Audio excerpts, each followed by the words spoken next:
हुकूमत गैर मुस्तहकम है, किसी भी वक्त आम इंतखाबात हो सकते हैं, हम इलेक्शन की तैयारी कर रहे हैं। बिलावल भुट्टो कहते हैं अपोजिशन मुत्तहद होकर हुकूमत को नुकसान पहुंचा सकती है। जो भी इस हुकूमत को गिराने के लिए पीपल्स पार्टी से राब्ता करेगा उसे खुशामदीद कहेंगे। जब तक हम पीडीएम में थे अपोजिशन मुसलसल जीत रही थी।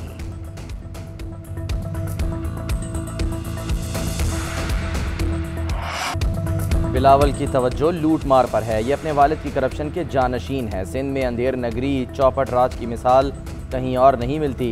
पीपल्स पार्टी की हुकूमत ने आवाम को भूख और गुर्बत के सिवा कुछ नहीं दिया। फरूख हबीब कहते हैं विफाकी हुकूमत ने कराची की तरक्की के लिए अरबों रुपए के खुसूसी पैकेज का ऐलान किया। सिंध में 14 अरब रुपए की गंदम चोरी हो जाती है तो कहा जाता है कि चूहे खा गए।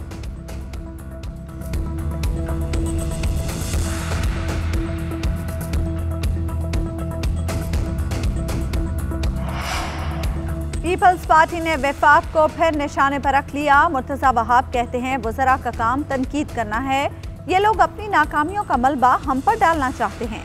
नासिर हुसैन शाह कहते हैं वज़ीर आज़म चंद घंटों के लिए कराची आते हैं, वज़ीर आला सिंध बुलावे का इंतज़ार ही करते रहते हैं।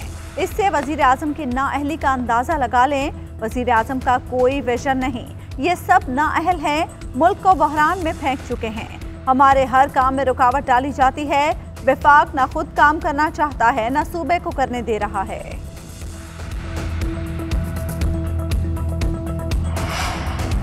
हुकूमत के खिलाफ फिर सफबंदी की तैयारियां। पीडीएम सरबराही इजलास आज होगा। मौलाना फजलुर रहमान सदारत करेंगे। शहबाज शरीफ भी शरीक होंगे। इजलास में नवाज शरीफ वीडियो लिंक के जरिए शामिल होंगे। हुकूमत के खिलाफ एहतजाज और महंगाई के खिलाफ लाहे अमल तय किया जाएगा। पीडीएम इजलास से पहले शहबाज शरीफ नून लीग के इजलास की सदारत भी करेंगे।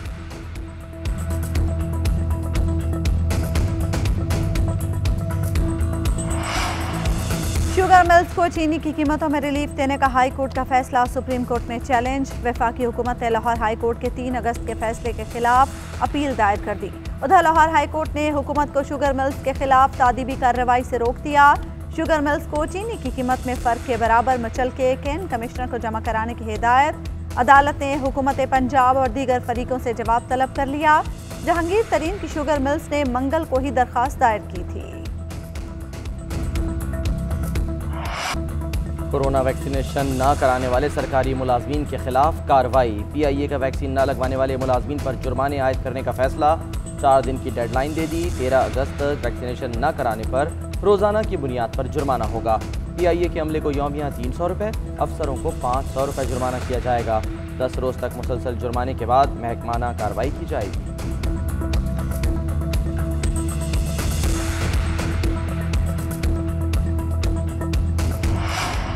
चीफ जस्टिस की ज़ेर सदारत जुडिशल कमीशन का इजलास। जुडिशल कमीशन ने chief justice Sindh high court Ahmed Ali Shaikh को एडहॉक जज बनाने की मंजूरी दे दी। जस्टिस अली शेख ने एडहॉक जज बनने से माजरत कर रखी है। एक रोज पहले खत भी लिख चुके। सिंध हाई कोर्ट बार और कराची बार एसोसिएशन का एहतजाज। वकीला ने जुडिशल कमीशन का इजलास मुलतवी करने का मुतालबा भी किया।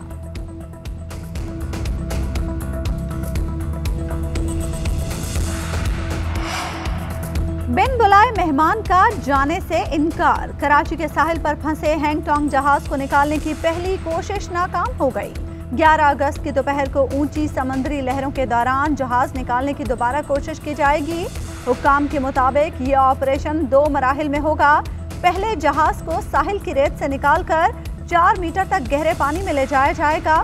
कामयाबी की सूरत में अगले रोज इसे मजीद गहरे पानी में ले जाया जाएगा, जिसके बाद जहाज को कराची हार्बर पहुंचाया जाएगा।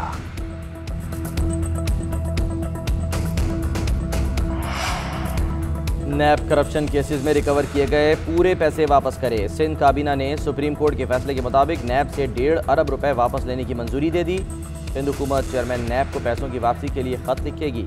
इस हवाले से हिदायत जारी कर दी गई। सिंध काबीना ने SRB एक्ट और लेबर डिपार्टमेंट के रूल्स ऑफ बिजनेस के शेड्यूल 1 और 2 में तरामीम की भी मंजूरी दी। वज़ीर आला सिंध की वज़रा को तरक्याती काम बर वक्त मुकम्मल कराने की हिदायत। काबीना ने वाटर बोर्ड की ज़ेर ज़मीन पानी की निकासी पर टैक्स की तजवीज़ भी दी।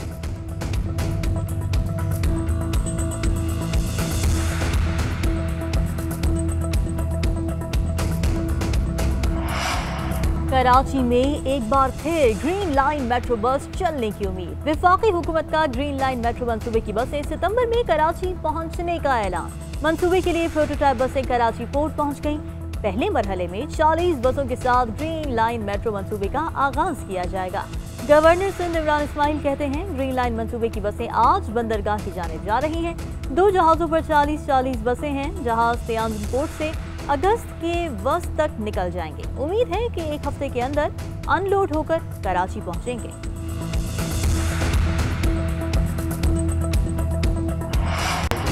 बिलावल की तवज्जो लूट मार पर है। ये अपने वालिद की करप्शन के जानशीन हैं। सिंध में अंधेर नगरी चौपट राज की मिसाल कहीं और नहीं मिलती। नैबज़दा अफराद सिंध हुकूमत में बैठे हैं। पीपल्स पार्टी की हुकूमत ने अवाम को भूख और गुर्बत के सिवा कुछ नहीं दिया। फरूख हबीब कहते हैं वफाकी हुकूमत ने कराची की तरक्की के लिए अरबों रुपए के खुसूसी पैकेज का ऐलान किया।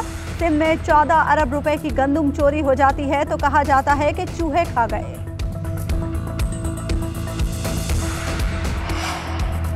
पीपल्स पार्टी ने फिर विफाक को रेडार पर रख लिया। मुर्तज़ा वहाब कहते हैं वज़रा का काम तनकीद करना है। ये लोग अपनी नाकामियों का मलबा हम पर डालना चाहते हैं।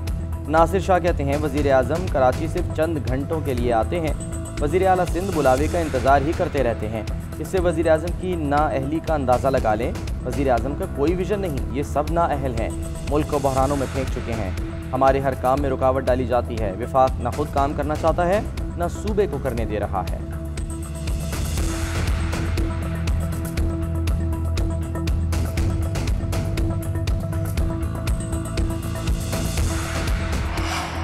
वज़ीर आज़म को फिजा से क्या जमीन से भी कराची के मसाइल नजर नहीं आएंगे। नालों की सफाई का काम वज़ीर आज़म का है न वज़ीर आला का।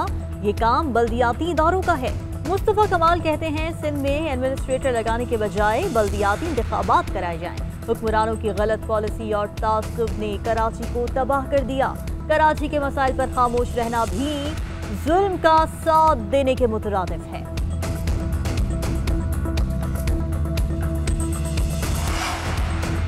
PP38 ज़िमनी इलेक्शन में शिकस्त कैसे हो गई। मुस्लिम लीग नून मुबैना धांधली के खिलाफ इलेक्शन कमीशन जा पहुंची। फॉरेंसिक के लिए पटिशन दायर। अता तारड़ कहते हैं नून लीग इलेक्शन जीत रही थी। तमाम सर्वे हमारे हक में थे। हुकूमत ने धांधली से काम लिया। हुकूमती मशीनरी इस्तेमाल की गई। PTI में तो अंदरूनी इख्तलाफात थे। PTI को हल्के का इलेक्शन खुलवाने का चैलेंज कबूल करना चाहिए। उधर सियालकोट इलेक्शन जीतने वाले MP एहसन बरियार कहते हैं इमरान खान का नजरिया जीत गया है। हारने वाले लोग झूठे इल्जामात लगा रहे हैं।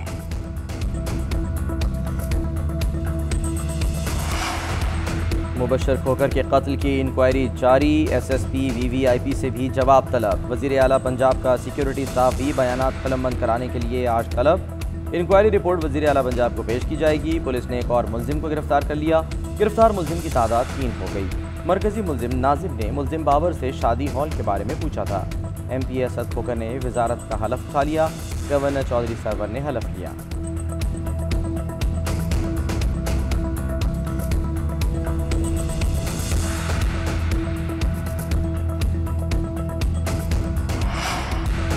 जश्न आज़ादी भरपूर तरीके से मनाने की तैयारियां। बच्चे बड़े ख़वातीन समेत सब पुरजोश।